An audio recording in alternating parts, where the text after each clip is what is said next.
Well, good afternoon, all the delegates here, and thank you once again for joining in today. We welcome each one of you to this third edition of the world's largest fintech festival, the Global Fintech Festival 2022, happening here, organized by the National Payments Corporation of India, the Payments Council of India, and the Fintech Convergence Council. And this edition of the festival is also supported by the Department of Economic Affairs, RBI and IFSCA. And before we begin, we just have a few more partners to thank for today. And here they go. So the communication partner, Calera, banking partner, Standard Chartered Bank, diamond partner, PayU, diamond partner, AWS, another diamond partner, Kia.ai, Infrasoft, and Paytm. And the networking partner for our event is Buddy Loan. So thank you to all the partners for being a part of our event and supporting us with this. And here we are now. We just understood the fintech landscape of Singapore a while back, and now we are going to understand the fintech landscape of Germany. And we'd like to welcome our esteemed speaker, Dr. Sebastian Schaefer,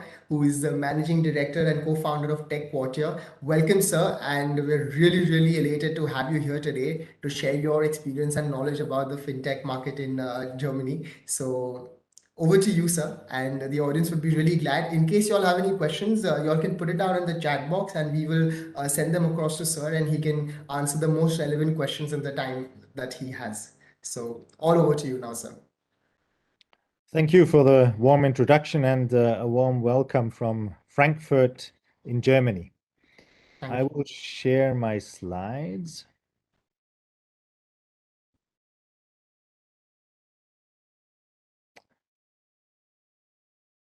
So what I would like to do with you today is to walk you through the German fintech landscape.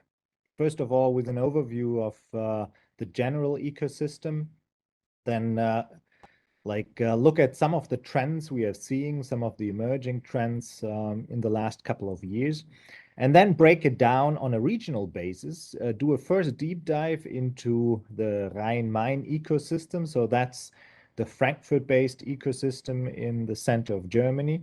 And then a second deep dive, which we'll cover briefly, the hub's perspective from TechQuartier. We, as Germany's Fintech Hub, do a lot with banks and fintechs, and I want to share some of our experiences with you. So, first of all, an overview of the German fintech ecosystem. I guess you know that Germany is the largest EU economy with a thriving startup ecosystem. In contrast to the UK or France, however, a lot of fintech activity, startup activity in general, is spread all over the country.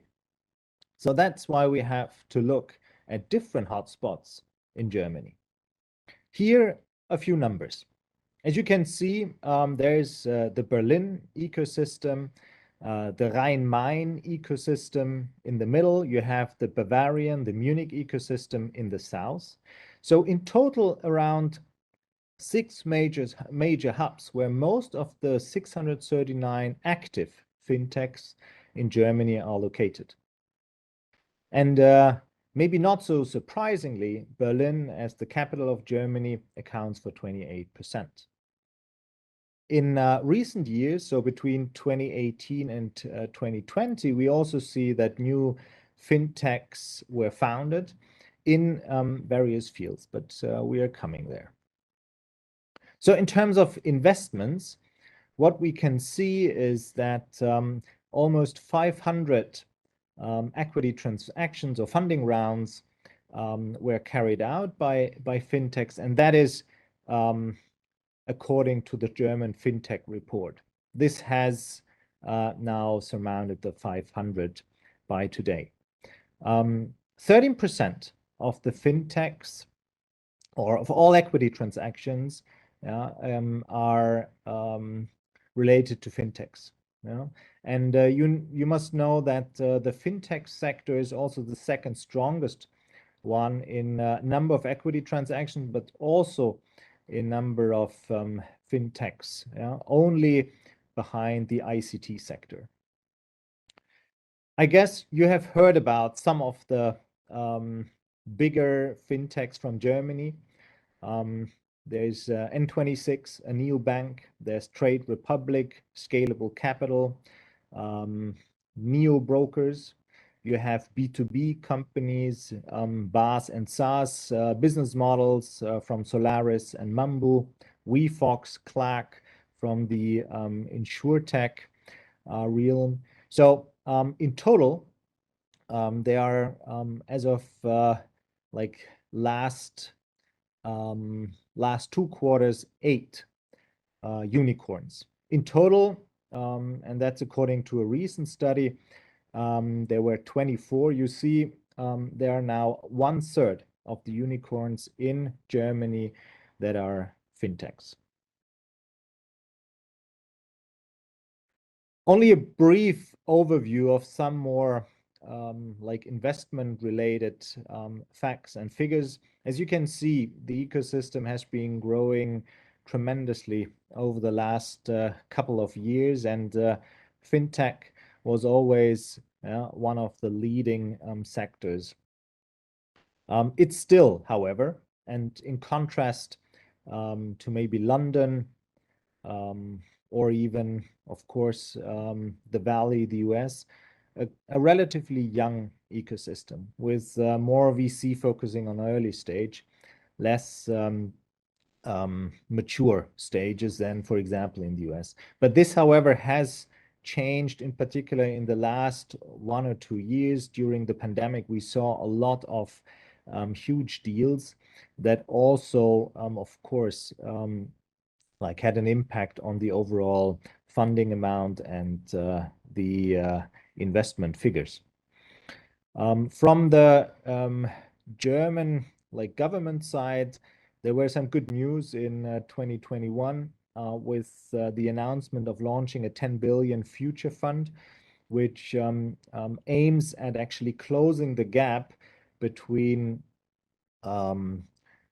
like the early stage, or let's say early growth stages and later growth stages. While Germany is well equipped and well funded in earlier stages, after 30, 40, 15 million, very often foreign VCs jump in and take over. So here the German government and stakeholders are looking for remedies and trying to get more later stage investment into the German fintech scene.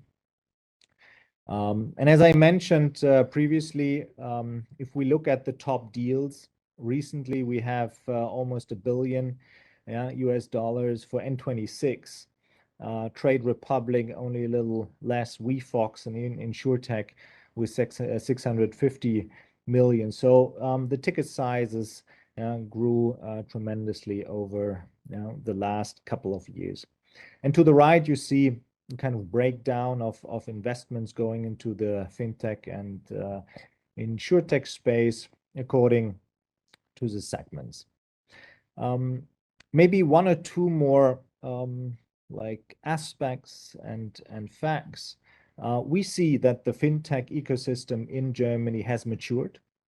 We see it now with various international expansion plans. But we see it also with the teams and those who found and then actually grow fintechs, more international, more experienced. And here maybe a very good sign for also the maturing ecosystem is that 70, a little more than 70% are aiming for an exit, compared to only 60% of startups in general. So the growth mindset and the international expansion mindset is well intact. Let me spend maybe a few minutes on the recent years. We saw a tremendous surge in capital being poured into the fintech ecosystem, and that is for 20 and 21, in particular the last year, where we saw a lot of a lot of capital going in, and this actually boosted also Germany's fintech ecosystem. I think it's not a surprise, that investments and evaluations have to go down somewhat, and that's what we are currently seeing. Against the background of geopolitical conflicts, the war in Ukraine, like rising energy costs, rising interest rates.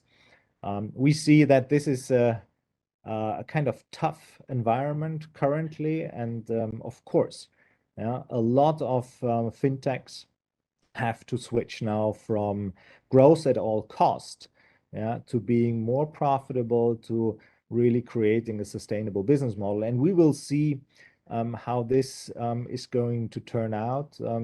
I guess for companies who have already revenues, who have stable customer bases, it will be a little easier. And not so surprisingly, we also see this kind of trend towards B2B becoming more and more prevalent. Yeah, maybe for those who are not so familiar with the German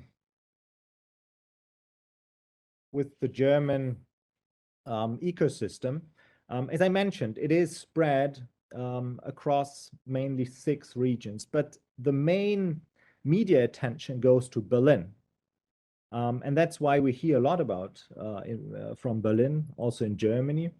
And that is all fine, because there are a lot of exciting fintechs. There's a vibrant, dynamic, and also the largest startup ecosystem. But that needs to be taken into account when you want to have a more representative picture. Then it's very much recommended to look to Bavaria, to also look to Hamburg, the south of Germany, with some interesting early stage companies emerging in Baden-Württemberg and the Rhine-Main region, but I will come to this in a bit.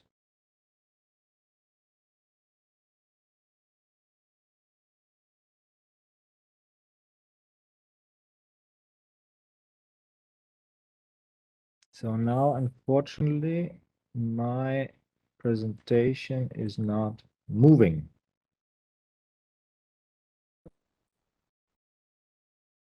I will restart again, just a second.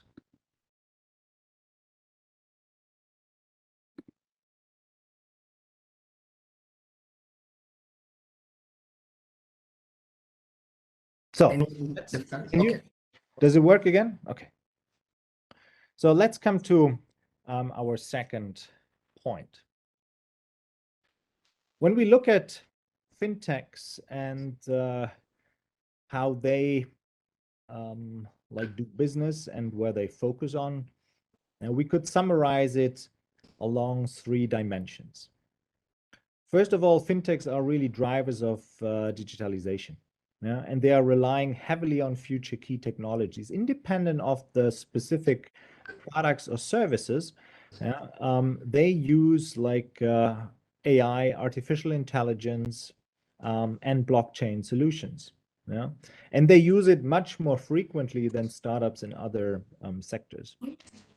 Which is also a very important key driver for the transformation of the whole financial services industry. We also see, and that's my second point, that fintechs work with highly scalable business models. So 74% rely on online platforms or software as a SaaS, software as a service solutions, which is not surprising, given that they've been seeing a lot of interest from VCs, and that's exactly what they're looking for. But I think it's also important to notice that 2/3 of their turnover is generated through B2B, versus B2C.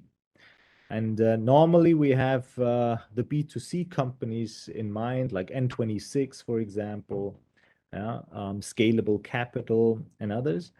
But overall, the turnover is generated in the majority by B2B. And that's, I think, a third important observation. Fintechs often cooperate with established companies. Almost 77% of fintechs have entered into partnerships with established financial and insurance companies, and that grew tremendously over the last couple of years. When I founded TQ back in 2016, there were roughly 20 to 30% that were in touch with banks and financial institutions. So we see a big change here over the last couple of years.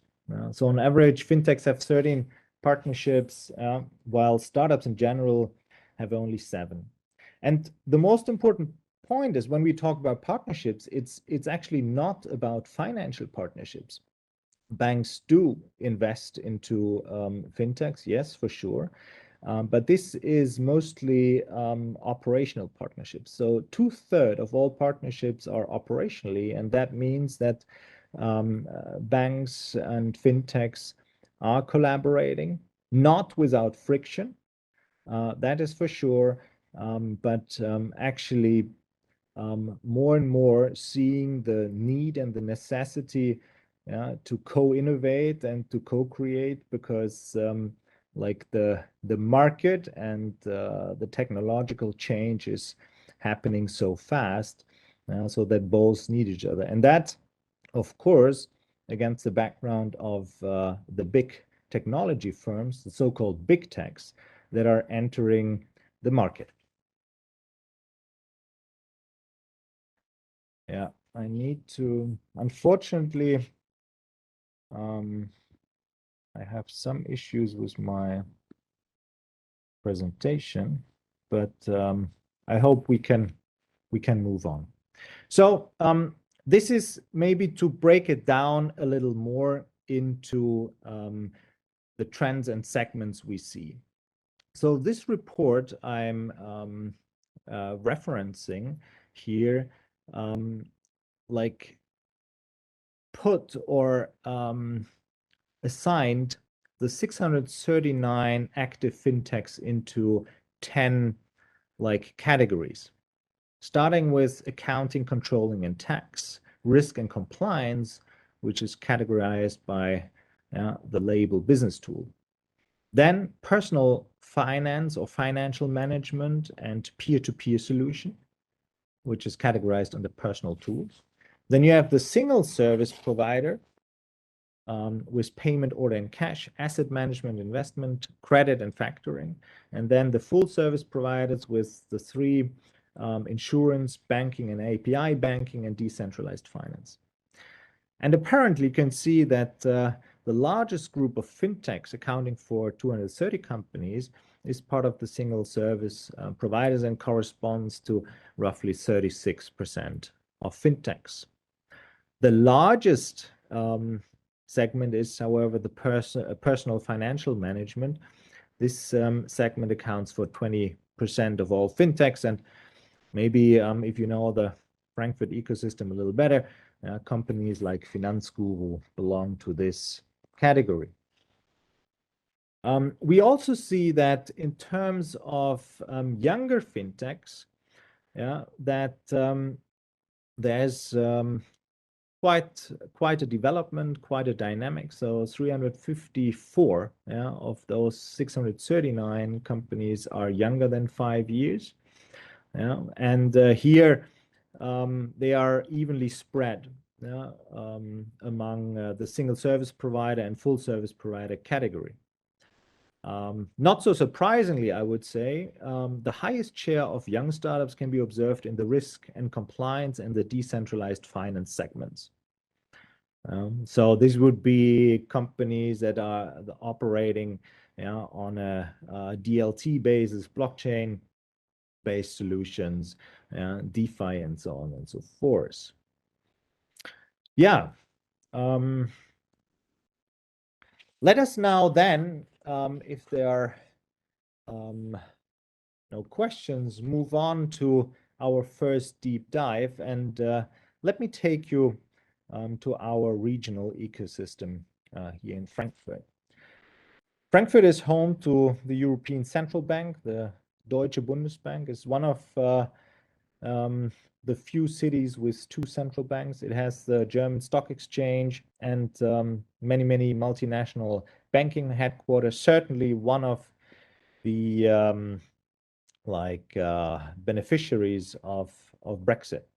But moreover, it has a very rich, talent-rich, resource-rich environment and ecosystem with 22 universities, a lot of students, a lot of research institutes. And it is actually, and this is what most people don't know, it also still accounts for Germany's largest ecosystem, fintech acquisition, 360T, which was acquired by Deutsche Börse for 800 million euro in 2015.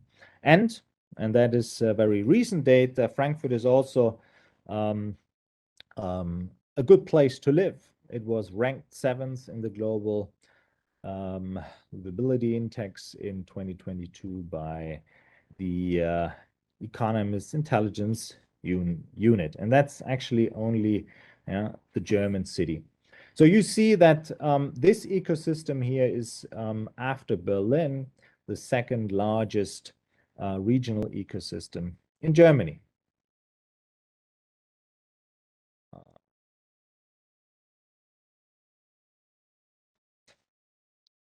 When we come to new fintechs and investments and see how the ecosystem, regional ecosystem is evolving, we also see some activity happening here with 39 new fintechs that were founded in the Rhine-Main region.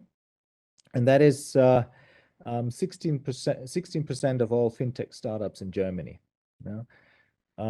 Moreover, you see that in terms of investments, they completed about 80 financing rounds. So 40% of all capital transactions, funding rounds in the Rhine-Main area are attributable to fintechs.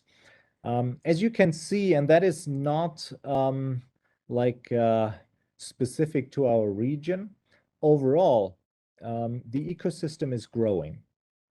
And the fintechs are relatively becoming less. So that is certainly something that is interesting, but not specific to our region. It's an overall trend. We see that fintechs used to be a very, very strong sector until 2018, but since then, the relative share of newly founded companies is decreasing.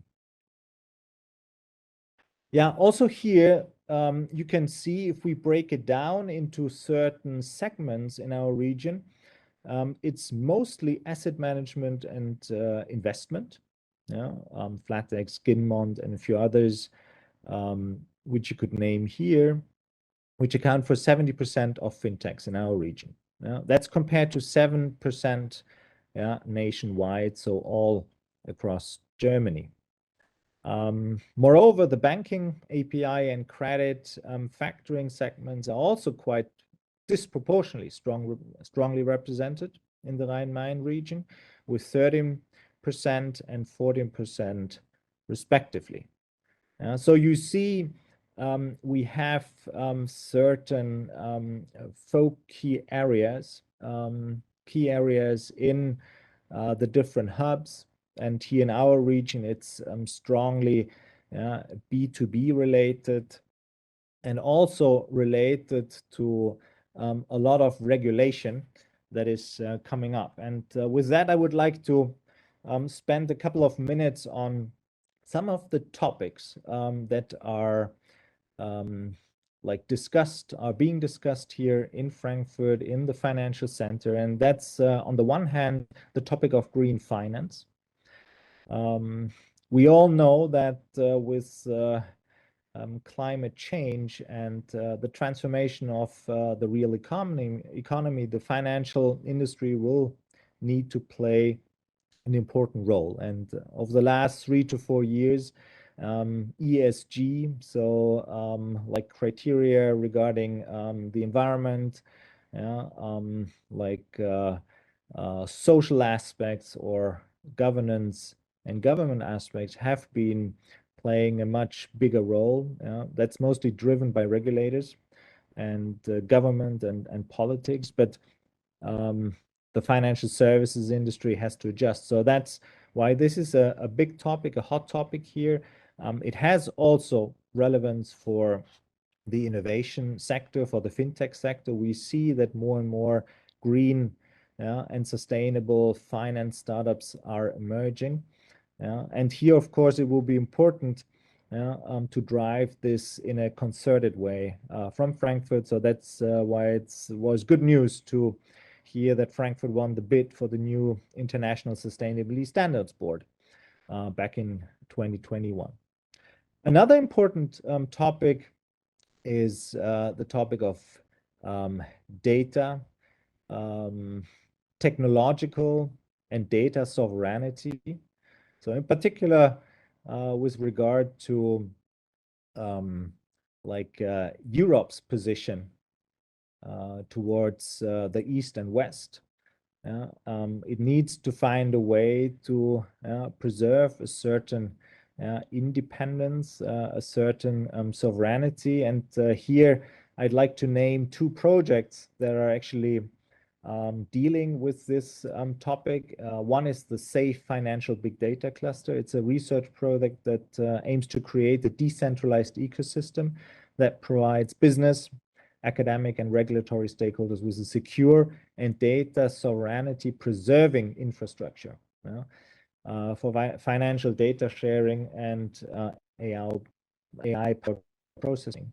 And the sister project deals with a quite new concept that is currently discussed in Brussels, in Europe. It's the concept of a data trustee. And here Eurodat is currently in the process of setting up a prototypical data trustee to pool data from different organizations and for the purpose of doing analysis, machine learning based and AI based analysis, for example, for anti-money laundering. I would like to skip the little deep dive on the data trustee and our financial big data cluster. If there's interest, I'd like to pick it up later in the conversation. But given that the time is running, I would just spend a few more minutes on TechQuartier, the German Fintech Hub. So what we do is mostly 3 things. We create innovation formats from our home in Frankfurt with over 3,000 square meters, where we develop and promote innovations and promising business models together with our community. We run hackathons, boot camps. We create prototypes and help bring digital solutions to the public, to audiences. And in the end, we provide community access. We create ecosystems, in particular in our region here, with the help and on behalf of more than 550 startups, 30 corporate partners, and many more academic and policy institutions. And we do this by focusing around megatrends and other major technological shifts that are impacting us. Mostly sustainable finance. I mentioned already a project we are also involved in. It's on blockchain, crypto, and digital assets. It's AI, machine learning, quantum and finance, open banking and embedded finance, and governmental tech and smart cities. yeah, where it's very often also about data and closely related to mobility. So this is a rough view on our various partners. We have many of the financial services industry, but we go also beyond. What you can see here, when we look at our startups, the biggest segment by far is fintech, but also green tech, data-driven business models, data analytics play an important role. And with regard to our community, and that's what is important to understand, we do have a strong focus on our regional ecosystem, and up to 130 startups are also located in our space, but the community goes far beyond. So 70% of our members are located in Germany, and so beyond Hessen, and 30% are international. To close, maybe a few examples how we think about innovating, co-innovating, co-creating.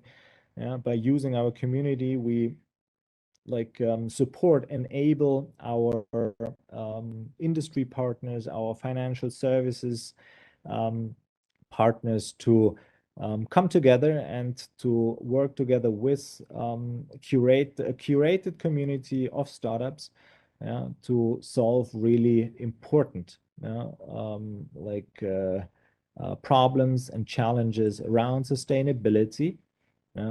Here, another one that is more focused on the topic of the Supply Chain Act, a huge challenge for mid-sized companies from 2023 on to comply with the law and really make sure that no human rights are offended or are violated.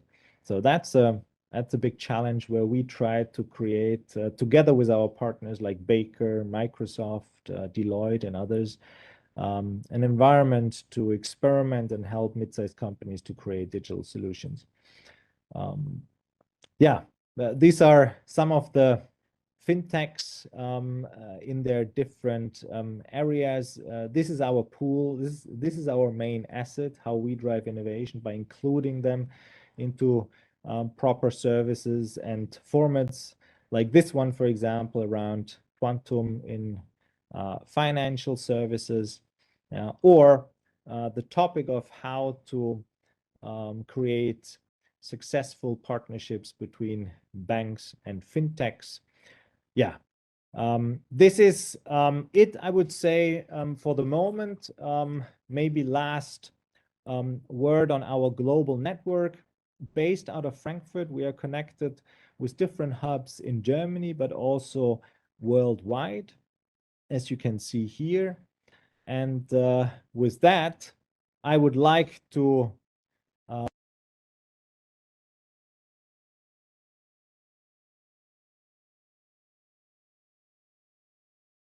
So the volume just went away.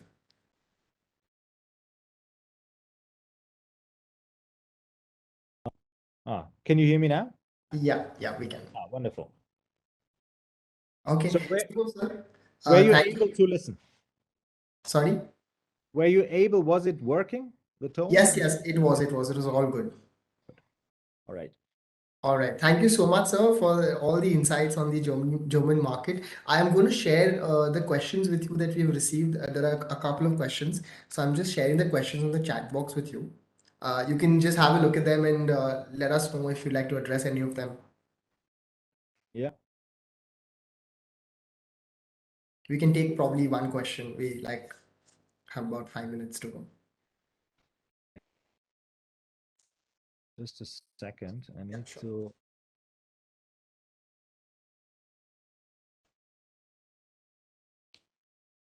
Okay.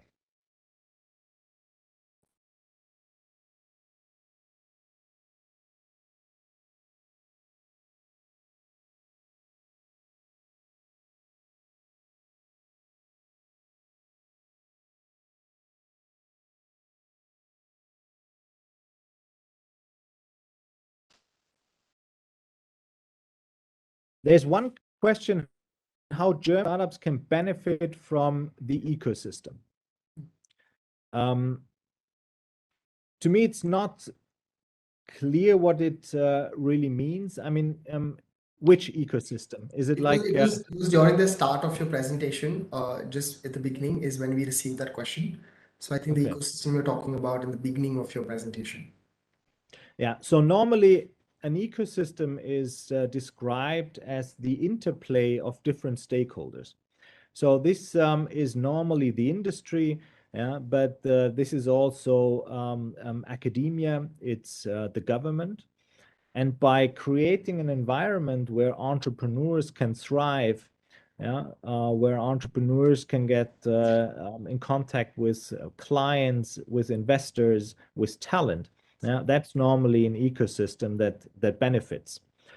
And we see that those ecosystems, they don't just arrive or merge overnight. They tend to grow over many, many years. And this is why we see that we have actually two ecosystems in Germany that are quite advanced. That's Berlin and Munich.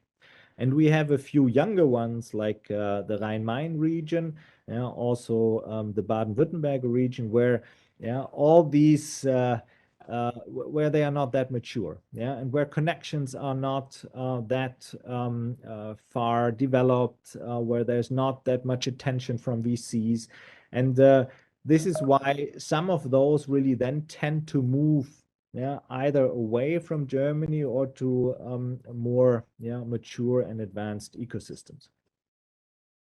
All right. Okay, sir. Thank you so much for that wonderful insight, and thank you so much for giving us all the knowledge that you had on the German markets for regarding the fintech. It was really lovely to have you here. Thank you once again for spending your time with us here today, and thank you to the entire audience as well for being here. And if you ever have any questions in the future as well, we can always take them on and forward it to Sir, and he would be happy to answer them as well. So thank you very much once again to everyone. Just before we go, just a few more partners we need to thank, because this entire festival has come together because of them. So let's just mention them one more time. The country partners, UK FCO and Kingdom of Netherlands, the credit score partner, Paisa Bazaar, conversational commerce partner, Kerix, P2P lending partner, Fairsend, VIP Lounge, Cred, and InsurTech partner, Cover Genius. So thank you once again to all the partners, to Sebastian Sir out here, and all the audience who joined us here for this Global Fintech Fest 2022. This was our time. Thank you so much, and see you next in the next session really quick. Thank you. Have a great day. Thank you, and enjoy the festival. Ciao. Sure, sir. Thank you so much. Take care.